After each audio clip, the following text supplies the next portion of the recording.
Aloha. It's your favorite friend with questionable character. Aloha, Mr. Hand. And just wanted to get on here and do a State of the White Sox address at the All-Star break. I would say the midway point, but we're a little bit past the midway point. So it's State of the White Sox at the All-Star break. Who saw this coming? The White Sox tied for first place with Cleveland at the All-Star break. Nobody. Nobody saw this coming. This is awesome. This is incredible. Now, I did think the White Sox floor was higher than like the Vegas 67, 66 wins, whatever they had it at. And I did bet the over, by the way.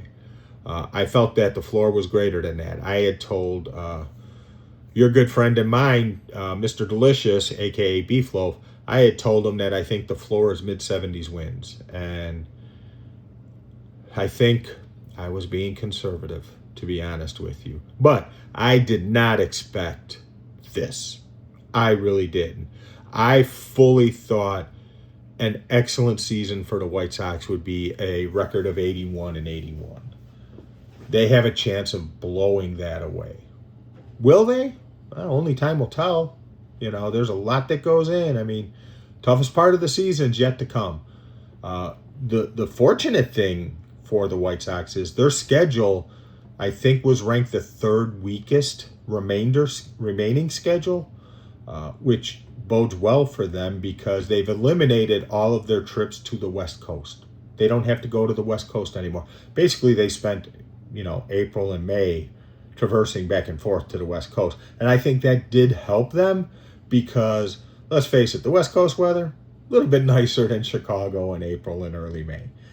So I'm sure that helped them out a little bit. And also playing in places like Milwaukee where there's a dome, so it's a controlled environment temperature-wise, versus, going out on a Tuesday night at the rate in April and trying to play in that. So things are lining up well. Will they work out in the end? Only time will tell. I'm not saying it will. I'm not saying it won't.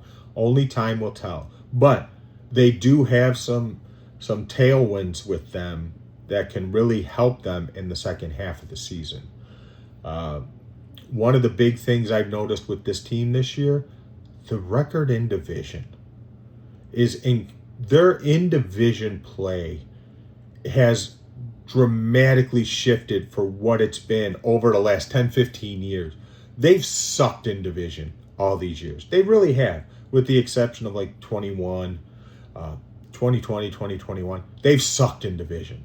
They've absolutely sucked. How many times did you see the Royals putting up like 12, 13 wins against them in a season? Cleveland doing the same thing. Detroit, Minnesota.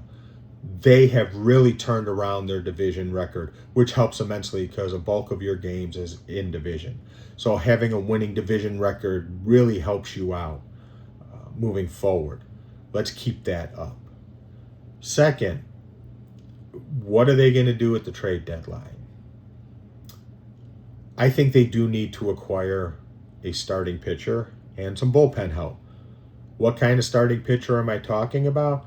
Well, in a perfect world, I would want them to acquire a game one of a series starting pitcher. The unquestioned guy who game one, this guy's starting. Think of guys like Skubal. Think of guys like, who am I trying to think of here? Like Clayton Kershaw back in the day.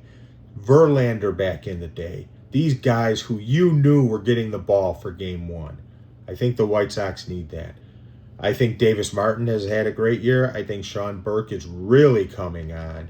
But right now, keywords right now, they are not that guy. Can they be? Yes, I think it's possible that they can be, but they are not there yet. Second, I say add these pitchers because I really want them to make the playoffs. I really want them to make the playoffs. And not for the reasons you think. While yes, playoff baseball is exciting. It's fun. It's great to be in the ballpark with the energy for a playoff game. It really is.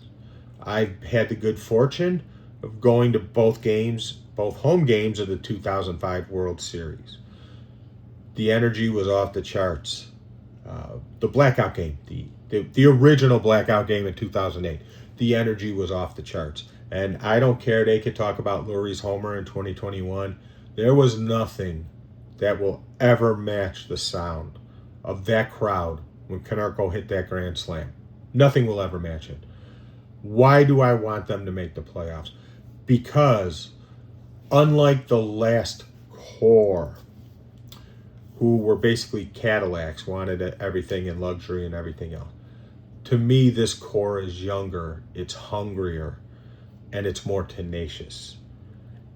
And my feeling is that if you give them playoff experience this year, win, lose, or draw, whether they go all the way or whether they play one round, it will make them want more.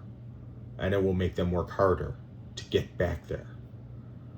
The thing is, you can't rest on your laurels. I think that's what happened to the last court. They rested on their laurels. And if any one play epitomizes what the White Sox last core, and frankly what the White Sox front office was, it is the Jose Ramirez decking of Tim Anderson. Because if you remember how that play went down, Tim Anderson was acting like the big swinging dick. And as Mike Tyson said in the past, everybody's got a plan until they get punched in the mouth. And Tim Anderson acted like the big swinging dick. And just like the White Sox front office, talk a big game, but when it came time to put up, they fucking turtled. And Tim Anderson went down like a bag of bricks. That's what happened. That's how the White Sox used to be. That's how they used to be. This team is different, and I can give you an example from this week. The Boston series, they got swept. Some teams would have just went into a shell and lost 8 or 9 in a row, something like that. This team came back and swept the I was going to say Oakland Athletics. We know they're not the Oakland Athletics. The Sacramento/Las Vegas Athletics. And swept them. And 2 of the games absolutely blew them out, and in the third game won 1-0. So this is a team that is young, is hungry. And frankly, I love the fact that they're playing a lot of one-run games and winning a lot of them, because that shows a mental toughness, and that will help you come playoff baseball if you're lucky enough to make it there. Now, again, does that mean they're going to win the World Series? No, it doesn't mean they're going to win the World Series. But it does mean that they are more equipped to do it than I believe the last core was. You know? Now, the Sox drafted Rock Chalowski, which is sort of a no-brainer type of move, and I think everyone and their mother expected it. And, you know, there was some time where people thought it would be Grady Emerson, but it was Rock Chalowski. Brilliant move. Brilliant. I mean, besides the fact that the name is perfect for Chicago, which is, you know, an ancillary benefit for this, it is a great move because it is a solid baseball player. And you need solid baseball players. Baseball players. Baseball players. Not athletes. Baseball players.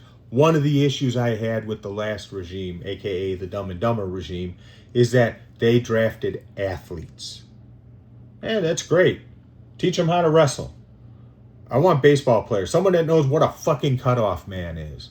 Someone who ain't afraid to basically give up an at-bat to advance a teammate. And, God forbid, somebody knows how to fucking bunt a baseball when needed. Because I know a lot of people are anti-bunt, but there are situations where the bunt is warranted. Oh, you ask when? I'll give you when. Bottom of the 10th with a tie score and the ghost runner on second base. Wouldn't it be a lot easier to score him from third than from second? I rest my case. So, all these factors together, I have to give the White Sox an A+ on this first half of the season. A+. How could you not? Now, how will they do in the second half? Only time will tell. But you know what? It's going to be exciting as fuck. Let's make these trades. Let's get a starter. Let's get some bullpen help. If you can get someone as a catcher, and basically Demotru Romo or whatever, to have someone who's more versatile in the respect that you could bring them off the bench to pinch hit or catch. And maybe if they play a little first base, it might not be bad either. Just saying. But let's do that. And, just again, folks, remember, some of these players that you've coveted in the minors, Caleb Bonham, could be traded. It's okay. It's okay if they're traded. So let's enjoy the ride. Most of all, let's get to the fucking playoffs. I think if they get to the playoffs, win, lose, or draw, no matter what they do, it will make them even hungrier for next year and even better and want more, which honestly is what all of us, we all want more. We all want to see that dog pile at the end of October and a fucking parade in town. Who doesn't want to see that? Wouldn't you want to see that? I want to see that. And I think the White Sox are on the right path to get there. Will they get there? It's impossible to tell. But I believe they're on the right path to get there. So, let's be good fans and stop doing the fucking wave, please. Please stop doing the fucking wave. Thanks, everybody.